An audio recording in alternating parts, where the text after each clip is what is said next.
जय श्री राधे कृष्ण। आप सभी का हमारे YouTube चैनल पे बहुत बहुत स्वागत है।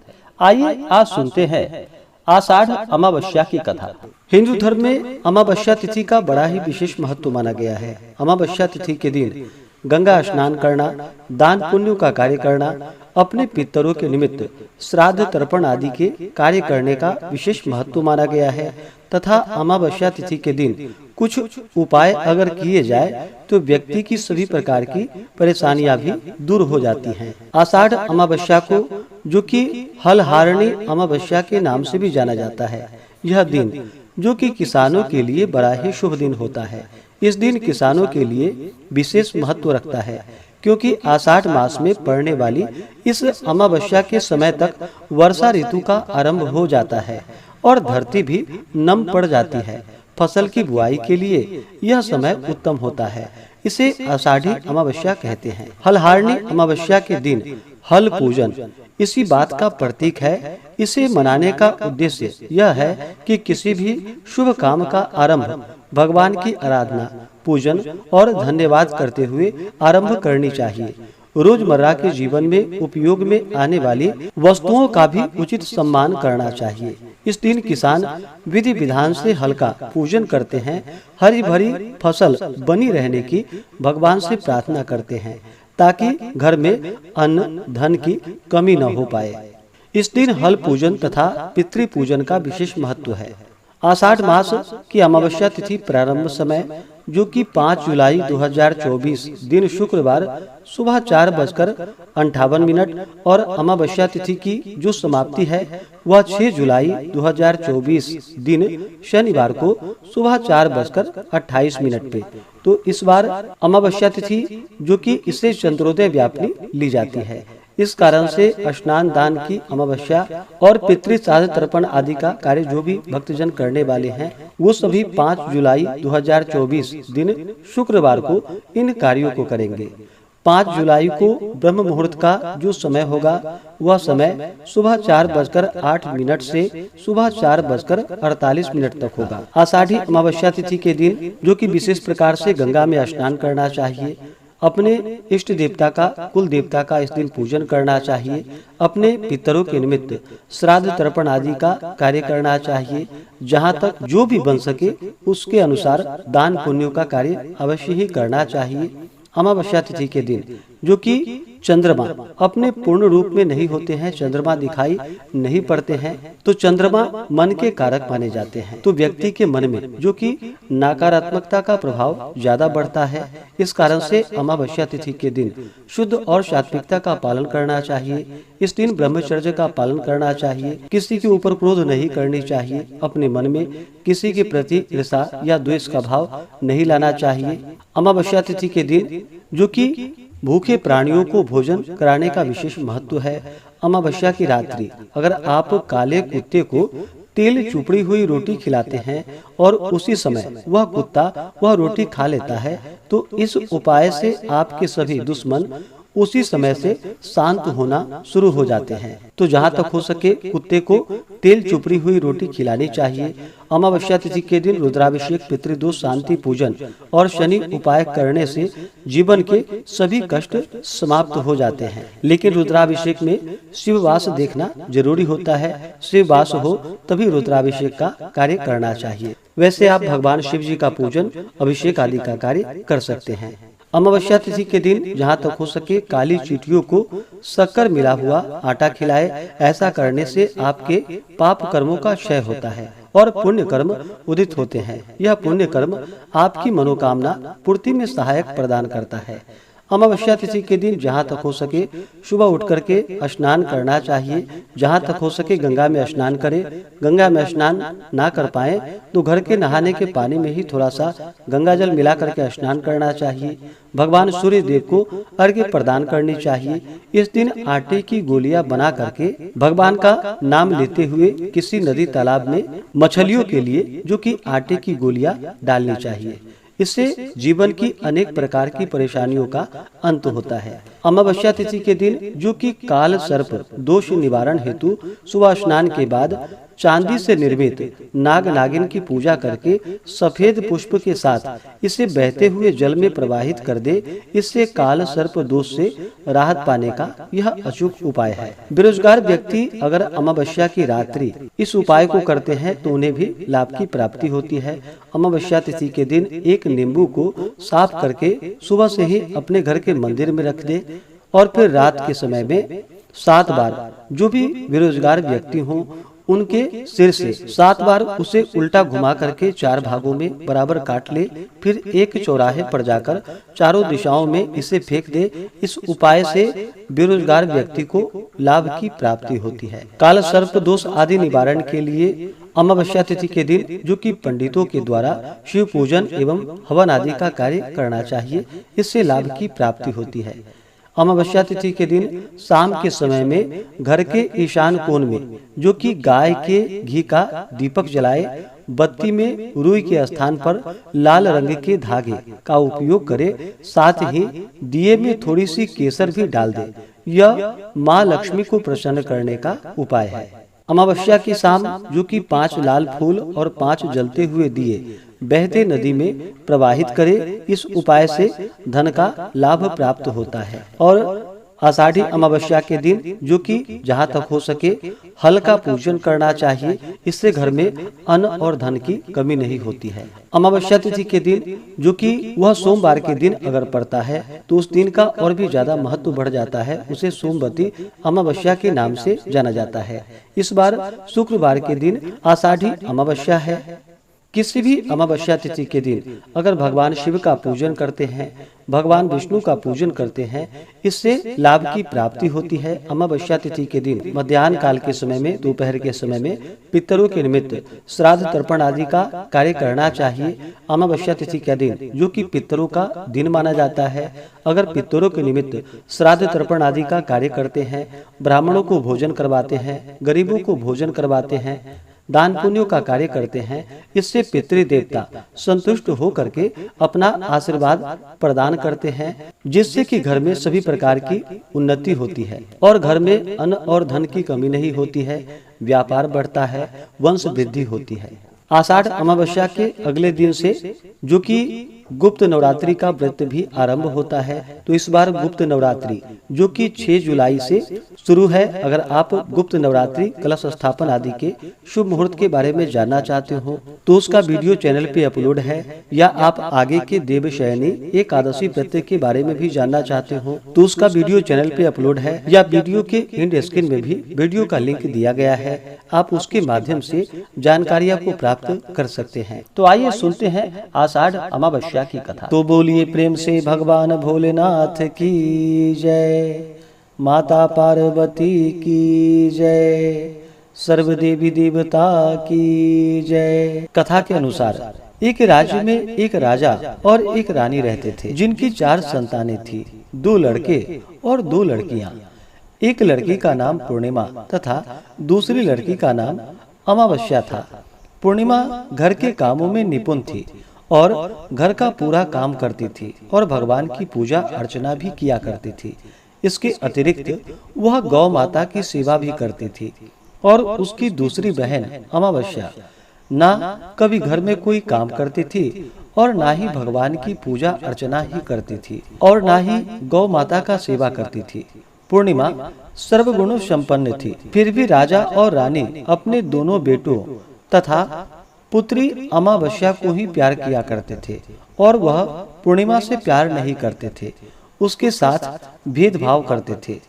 राजा के 4 पुत्र और पुत्री धीरे धीरे बड़े हो रहे थे।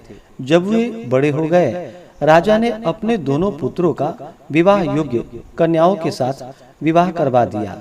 इसके बाद रानी ने राजा से कहा कि अब दोनों पुत्री विवाह योग्य हो गई है और इन दोनों का विवाह भी करा दो, लेकिन पुत्री अमावस्या का विवाह किसी बड़े खानदान में कराना और पूर्णिमा का विवाह किसी गरीब परिवार में कराना, क्योंकि पूर्णिमा को केवल भगवान की पूजा पाठ करना ही पसंद है और गाय की सेवा करना पसंद है। अब रानी ने राजा को दोनों पुत्रियों का रिश्ता तय करने के लिए भेज दिया। राजा ने अपने पड़ोसी राज्य में जाकर वहां के राजा के पुत्र से अमावस्या का रिश्ता तय कर दिया और वहीं पास के गांव में जाकर के एक गरीब परिवार के लड़के से पुत्री पूर्णिमा का रिश्ता भी तय कर दिया। यह सारी बात जाकर राजा ने अपनी रानी से बताया तो रानी यह सोचने लगी कि अब देखते हैं कि भगवान इसकी मदद कैसे करते हैं। वह बहुत ही पूजा पाठ करती थी और भगवान में मग्न रहती थी। पूर्णिमा का भाई और उसकी भाभी पूर्णिमा से प्यार करते थे, क्योंकि पूर्णिमा उनके घर के कामों में उनका सदा ही हाथ बटाती थी और यह उनकी दूसरी बहन अमावस्या उन पर अपना रूप जमाती थी और घर का कोई काम भी नहीं करती थी। कुछ समय बीत जाने के बाद दोनों पुत्रियों का विवाह हो जाता है। राजा और रानी विवाह के बाद अपनी दोनों पुत्रियों को विदाई देते हैं। विदाई देते समय राजा और रानी पुत्री अमावस्या को बहुत सारा धन और दौलत देकर के विदा करते हैं और पूर्णिमा को कुछ नहीं देते हैं, खाली हाथ अपने घर से विदा करते हैं। इसके बाद दोनों बहनें अपने अपने ससुराल को चली जाती हैं। कुछ दिनों के बाद एक दिन अमावस्या अपने घर पर भगवान शिव जी की कथा रखती है, जिसमें वह सभी गांव वालों को निमंत्रण देती है और अपनी बहन पूर्णिमा को नहीं बुलाती है। जब गांव की सभी औरतें अमावस्या के यहाँ जाती हैं तो यह सब दृश्य पूर्णिमा अपने घर के दरवाजे के बाहर से बैठकर देख रही होती है। तब वहाँ से गुजर रही औरतें पूर्णिमा से कहती हैं कि तुम्हारी बहन के यहाँ शिव जी की कथा रखी है, क्या तुम नहीं चलोगी? पूर्णिमा ने कहा, मुझे निमंत्रण नहीं आया है और मैं नहीं जा सकती। सभी गांव की औरतें पूर्णिमा से कहती हैं, नहीं बुलाया तो क्या हुआ, भगवान शिव जी की कथा है, तुम मेरे साथ चलो। गांव की सभी औरतें की बात मानकर पूर्णिमा भी उनके साथ भगवान शिव की कथा में अमावस्या के घर चली जाती है। जब अमावस्या की नजर पूर्णिमा पर पड़ती है तो वहाँ कहती है कि तुम यहाँ कैसे चली आई, मैंने तो तुम्हें बुलाया भी नहीं था। खैर, आ गई हो तो कोई बात नहीं, अब तुम यहाँ चुपचाप बैठी रहना। यह कहते हुए अमावस्या पूर्णिमा की गरीबी का मजाक उड़ाती है। पूर्णिमा की आंखें आंसू से भर जाती है और वह रोते रोते मन ही मन पूर्णिमा भगवान शिव जी से विनती करती है कि हे भगवान, क्या पूजा पाठ करना गलत है? क्या गौ माता की सेवा करना गलत है? आखिर मेरी गलती क्या है? आप मुझ पर अपनी कृपा दृष्टि कब बनाएंगे? पूर्णिमा बार बार भगवान शिव से कहती रहती है। इतने में भगवान शिव की कथा पूरी हो जाती है और अमावस्या भगवान का प्रसाद बांटने लगती है। वह सभी लोगों को प्रसाद देती है, लेकिन पूर्णिमा को वहाँ प्रसाद नहीं देती है। पूर्णिमा बिना प्रसाद के ही अपने घर लौट जाती है। रास्ते में यह सोचते हुए चलती है कि यदि बच्चे उससे कथा का प्रसाद मांगेंगे तो वह उन्हें क्या जवाब देगी। उसने सोचा कि वह अपने मायके, अपने भाई और भांजे के यहाँ जाएगी और वहाँ जाते हुए वहाँ से बच्चों के लिए कुछ लेकर आएगी। ऐसा सोचते हुए वह अपने घर लौटकर वापस आई। इसके बाद उसने अपने पति और बच्चों से कहा कि वह अपने मायके जा रही है और पति ने कहा कि ठीक है। कुछ समय के बाद पूर्णिमा अपने मायके के लिए रवाना हो गई। चलते चलते रास्ते में एक चबूतरा आया जिस पर तुलसी का पौधा लगा था। उस चबूतरे पर एक बूढ़ी अम्मा बैठी हुई थी। वह कोई और नहीं, साक्षात माता तुलसी थी। उस बूढ़ी माता ने पूर्णिमा से कहा कि बिटिया, तुम कौन हो और कहाँ जा रही हो? पूर्णिमा अपना परिचय देती है और परिचय देने के बाद बूढ़ी औरत ने पूर्णिमा से कहा कि यहाँ तुलसी का पौधा सूख रहा है, इसमें थोड़ा सा पानी डाल दो और इस चबूतरे की साफ सफाई भी कर दो, जिससे मुझे थोड़ी ठंडक मिल पाएगी। पूर्णिमा ने कहा कि ठीक है माँ, मैं तुलसी में पानी डाल देती हूँ और यहाँ की साफ सफाई भी कर देती हूँ। पूर्णिमा ने साफ सफाई करने के बाद बूढ़ी अम्मा को नहला दिया और बूढ़ी अम्मा की सेवा भी की, उनके पैर दबाए और बूढ़ी अम्मा से कहा कि माँ जी, और बताइए मैं आपकी क्या सेवा करूँ, और कोई काम है तो बता दीजिए, मैं वह काम कर दूंगी। बूढ़ी अम्मा ने कहा कि कुछ नहीं, अब तुम जाओ और वापस आते समय मुझसे मिलते हुए जाना। पूर्णिमा ने बूढ़ी अम्मा से कहा कि ठीक है माँ जी, मैं जाती हूँ, वापस आते वक्त आपसे मिलते हुए जाऊंगी। कुछ समय आगे चलने के बाद भगवान शिव जी का एक मंदिर आया। वहाँ पर उसे एक बूढ़े बाबा मिले जो मंदिर के बाहर बैठे हुए थे। वह और कोई नहीं, साक्षात भगवान भोलेनाथ थे। उन्होंने पूर्णिमा से कहा कि कहाँ जा रही हो बेटी, तुम कौन हो? तब पूर्णिमा ने अपना परिचय दिया और फिर उस बूढ़े बाबा ने पूर्णिमा से कहा कि इस चबूतरे की और इस मंदिर की सफाई कर दो।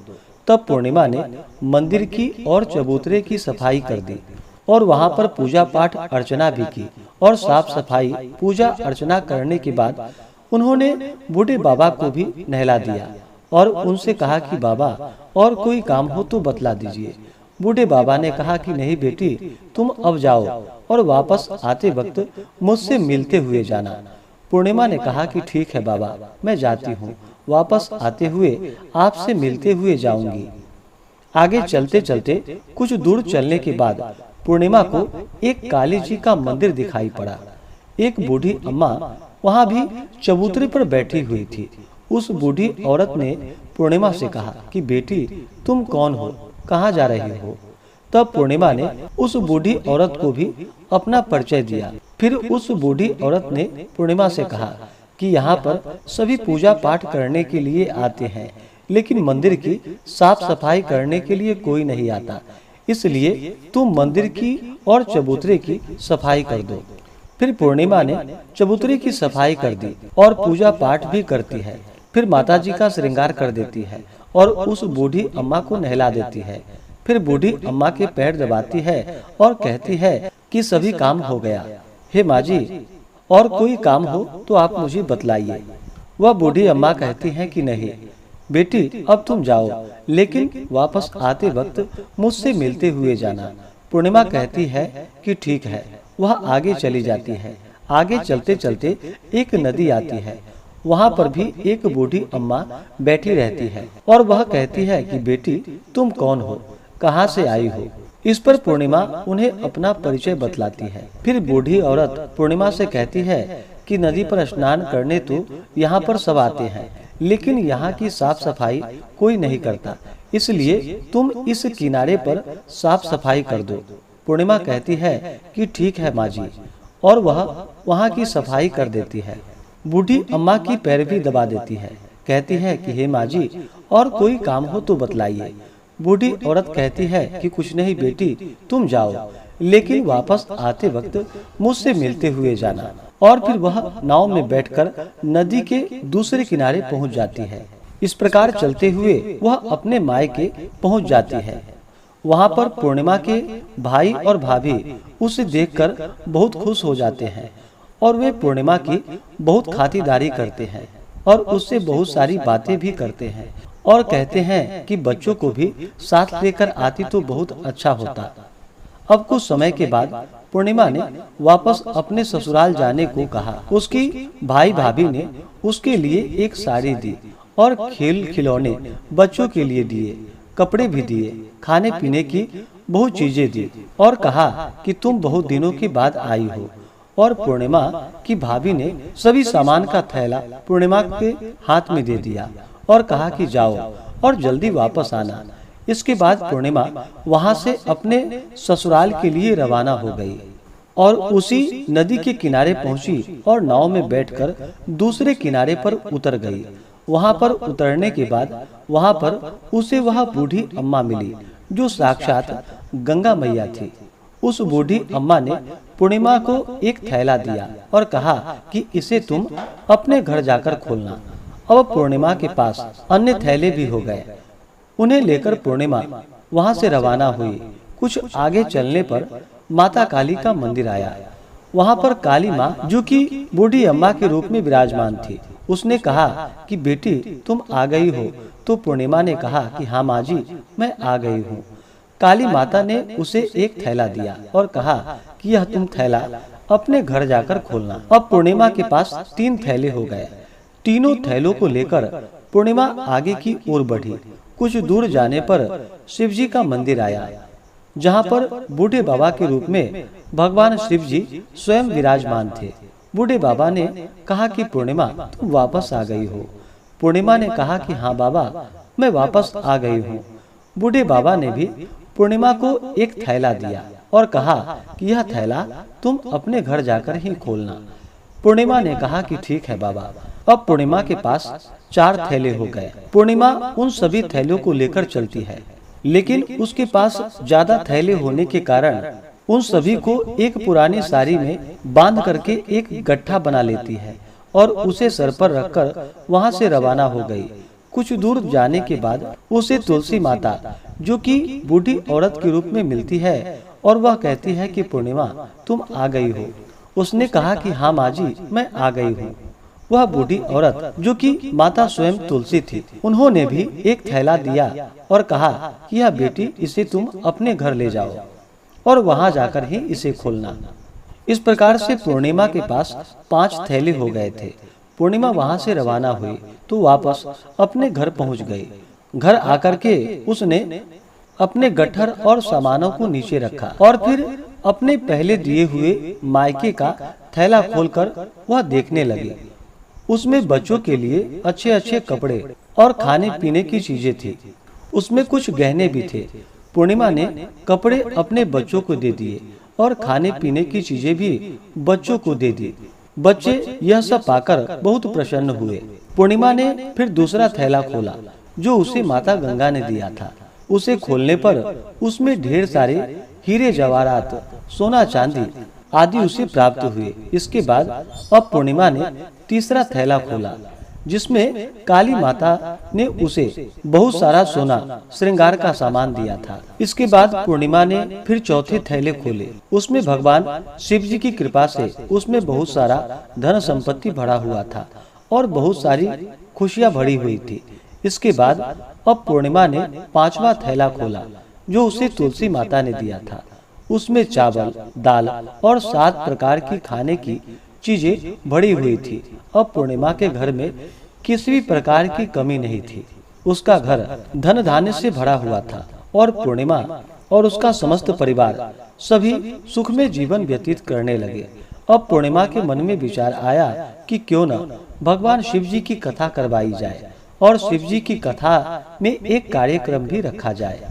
इस प्रकार कथा रख करके पूर्णिमा ने गांव के सभी लोगों को निमंत्रण दिया और घर घर जाकर सभी लोगों को बुलाया। पूर्णिमा अपनी बहन अमावस्या के घर भी गई और अमावस्या को भी शिव जी की कथा के लिए उसे अपने घर पर बुलाया।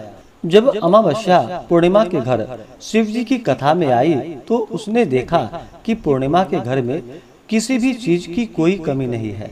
इतना सारा धन दौलत देखकर अमावस्या आश्चर्यचकित हो गई। उसने पूर्णिमा से कहा कि तुम्हारे घर में इतनी धन और दौलत कहाँ से आई है। इस पर पूर्णिमा ने कहा कि देखो बहन, तुमने शिव जी की कथा में मुझे नहीं बुलाया था, फिर भी मैं चली आई थी। तुमने मुझे प्रसाद तक नहीं दिया था और मेरी गरीबी का मजाक भी उड़ाया था। इसके बाद मैं अपने घर आई और घर आते हुए मन में ही मैंने सोचा कि अपने मायके जाऊंगी और मैं अपने मायके चली गई और जो कुछ घटना इस बीच हुई वह सभी घटना अपनी बहन अमावस्या को बता देती है।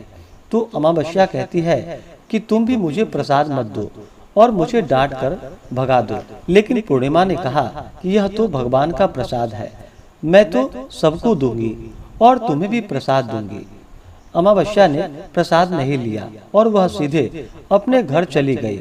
घर जाकर अपने बच्चों से कह करके वहां से अपने मायके जाने के लिए तैयार हो गई और मायके के लिए निकल गई।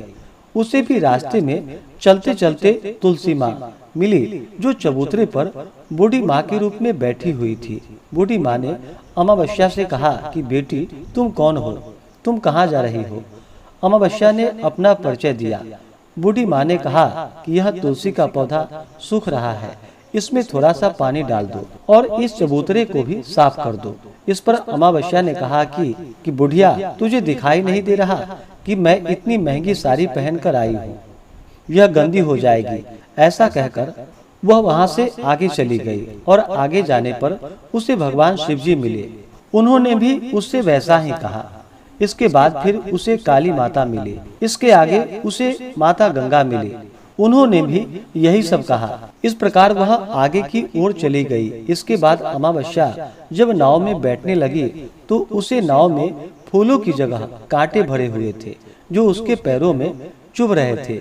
किनारे पर उतरकर वह वहां से अपने मायके की ओर चल पड़ी। जब वहां उसके भाई और भाभीियों ने देखा तो मन ही मन कहने लगे कि काम की न काज की, 2.5 मन अनाज की। अब यह आ ही गई है तो ठीक है। पूर्णिमा तो हमारे कामों में हाथ भी बटाती थी, लेकिन यह तो कोई काम भी नहीं करेगी।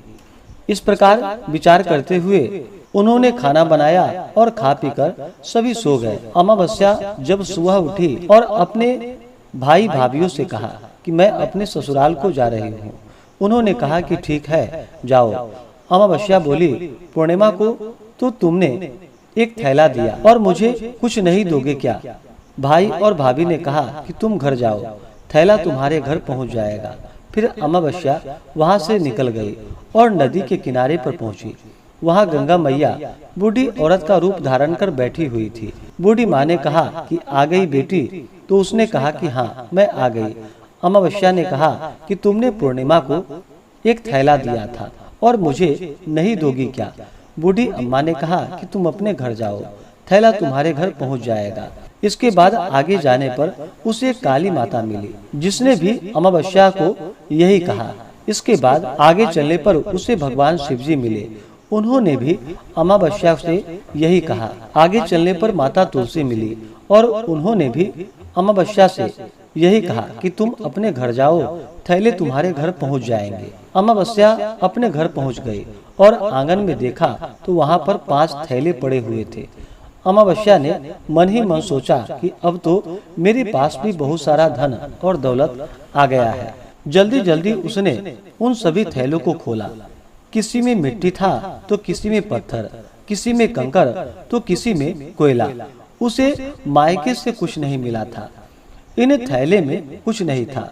अमावस्या दौड़ती हुई पूर्णिमा के घर गई और कहती है कि तुम्हें तो इतना सब कुछ मिला, तो मुझे कुछ क्यों नहीं मिला? आखिर क्यों? तो पूर्णिमा कहती है कि जब मैं अपने मायके जाती हूँ तो अपने भाभीियों के साथ उनके कामों में हाथ बटाती हूँ, उनके साथ मिलकर काम करती हूँ, लेकिन तुम ऐसा कुछ भी नहीं करती, उनकी इज्जत भी नहीं करती हो, इसलिए वह तुम्हें भला क्या देंगे। इसके बाद तुमने गंगा मैया को ठुकरा दिया और काली माँ को भी ठुकरा दिया और भगवान शिव जी को भी तुमने ठुकरा दिया, इसलिए उन्होंने भी तुम्हें कुछ नहीं दिया। अमावस्या कहती है कि बहन, तुम मुझे माफ कर दो, मैंने तुम पर हमेशा अत्याचार किया है। मुझे कुछ नहीं मिला तो कोई बात नहीं, मैं भी भगवान की भक्ति करूंगी और सब कुछ प्राप्त कर लूंगी। मुझे इन सब चीजों का रहस्य बतलाओ। पूर्णिमा ने कहा कि तुम 3 सूत्र का ज्ञान ले लो और उसकी कथा करना। पहले सूत्र में दया मांगना और दूसरे सूत्र में कथा मांगना। तीसरे सूत्र में 108 बार ओम नमः शिवाय का जप करना। बहन, भगवान ने यह सूत्र दिए हैं, इनको अपने हृदय में बसा लो। मैंने भी यही 3 सूत्र अपने जीवन में अपनाए हैं और सच्चे मन से भगवान की भक्ति पूजा पाठ की है। फिर भगवान ने मुझे यह सब कुछ दिया है और तुम्हारे पास जो कुछ भी था वह भी सब खत्म हो गया। इसके बाद अमावस्या अपने घर गई और भगवान की पूजा पाठ करने लगी। भगवान शिव से उसने माफी मांगी और गौ माता की सेवा भी की और दूसरे की मदद भी करने लगी। इस प्रकार से जो भी भगवान का सच्ची श्रद्धा के साथ पूजन करते हैं, कथा श्रवण करते हैं, गौ माता की सेवा करते हैं, तो उन्हें सभी प्रकार के धन समृद्धि सुख वैभव की प्राप्ति होती है। तो बोलिए प्रेम से भगवान भोलेनाथ की जय, माता पार्वती की जय, सर्वदेवी देवता की जय। तो आशा करता हूँ कि यह कथा आपको अच्छा लगा हो। इसी प्रकार से ज्ञानवर्धक जानकारियाँ प्राप्त करते रहने के लिए, व्रत पूजा के बारे में जानने के लिए, कथा को सुनने के लिए चैनल पे अगर आप पहली बार आए हैं तो चैनल को लाल बटन दबा करके सब्सक्राइब करें, साथ में बेल आइकन घंटी को दबाएं ताकि आने वाली वीडियो का नोटिफिकेशन आपको समय से मिलता रहे। वीडियो को लाइक करें, शेयर करें। सुखी रहें और स्वस्थ रहें। जय श्री राधे कृष्ण। धन्यवाद।